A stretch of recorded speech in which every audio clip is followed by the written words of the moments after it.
ಹಾಗಾದ್ರೆ ಬನ್ನಿ ಇವತ್ತಿನ ಹೆಡ್ಲೈನ್ಸ್. ಬಸ್ ಮತ್ತು ಬೈಕ್ ನಡುವೆ ಭೀಕರ ಅಪಘಾತ, ಪಲ್ಟಿ ಹೊಡೆದ ಬಸ್ ಪ್ರಯಾಣಿಕರ ಸಣ್ಣ ಪುಟ್ಟ ಗಾಯ, 30 ಅಡಿ ಎತ್ತರಕ್ಕೆ ಜಿಗಿದು ಹೊಲದಲ್ಲಿ ಬಿದ್ದ ಸವಾರ ಸಾವು.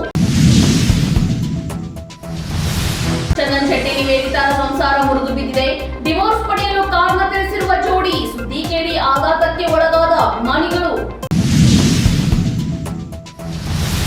ಸೋತವರು ಗೆದ್ದವರ ಜೊತೆ ರಾಹುಲ್ ಗಾಂಧಿ ಸಭೆ, ಸಚಿವರಿಗೆ ತೀವ್ರ ರಾಹುಲ್ ಗಾಂಧಿ ತರಾಟೆ, ಹೈಕಮಾಂಡ್ ನಿರೀಕ್ಷಿಸಿದ ಸ್ಥಾನ ಸಿಗಲಿಲ್ಲ, ಕಾಂಗ್ರೆಸ್ ಅಪ್ಸೆಟ್.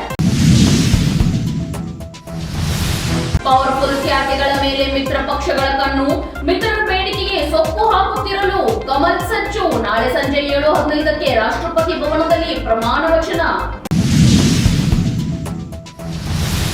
82ನೇ ವಯಸ್ಸಿಗೆ ಇಹಲೋಕ ತ್ಯಜಿಸಿದ ರಾಮೋಜಿರಾವ್, ಪತ್ರಕರ್ತರಾಗಿ ಶಿಕ್ಷಣ ಕ್ಷೇತ್ರದಲ್ಲೂ ಗುರುತಿಸಿಕೊಂಡಿದ್ದ ಮಹಾನ್ ವ್ಯಕ್ತಿ, ಕನ್ನಡದಲ್ಲೂ ಅನೇಕ ಸಿನಿಮಾಗಳನ್ನು ನಿರ್ಮಾಣ ಮಾಡಿದ್ದರು ರಾಮೋಜಿರಾವ್.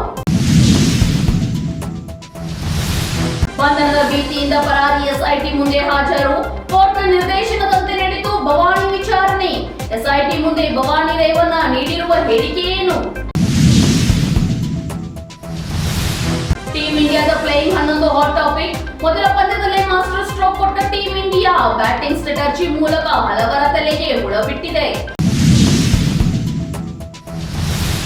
ಆಂಧ್ರದಲ್ಲಿ ಹೊಸ ಸರ್ಕಾರ ರಚನೆ ಮುಹೂರ್ತ, ಜೂನ್ 12ರಂದು ಚಂದ್ರಬಾಬು ನಾಯ್ಡು ಪ್ರಮಾಣ.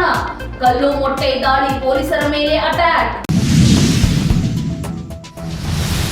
ರಾಜ್ಯದಲ್ಲಿ ಅವಾಂತರಗಳನ್ನು ಸೃಷ್ಟಿಸಿದ ವರುಣ, ಮಳೆಗೆ ಹೊಲ ಗದ್ದೆಗಳಿಗೆ ನುಗ್ಗಿದ ಬೆಳೆಗಳು ನೀರು ಪಾಲು, ಮುಂದಿನ 5 ದಿನ ಭಾರೀ ಗಾಳಿ ಸಹಿತ ಮಳೆ ಮುನ್ಸೂಚನೆ.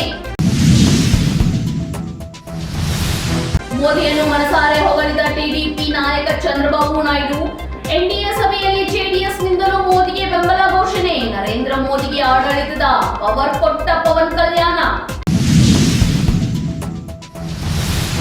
ಇದಾಗುತ್ತೆ ಇವತ್ತಿನ ಅಪ್ಡೇಟ್ಸ್. ಮತ್ತಷ್ಟು ಅಪ್ಡೇಟ್ಸ್ಗಾಗಿ ನೋಡ್ತಾ ಇರಿ ನಮ್ಮ ವಿಜಯ ನ್ಯೂಸ್, ಭರವಸೆ ಬದುಕಿನ ವಿಜಯ. ನೀವು ನೋಡ್ತಾ ಇದ್ದೀರಾ ನಮ್ಮ ವಿಜಯ ನ್ಯೂಸ್, ಭರವಸೆ ಬದುಕಿನ ವಿಜಯ.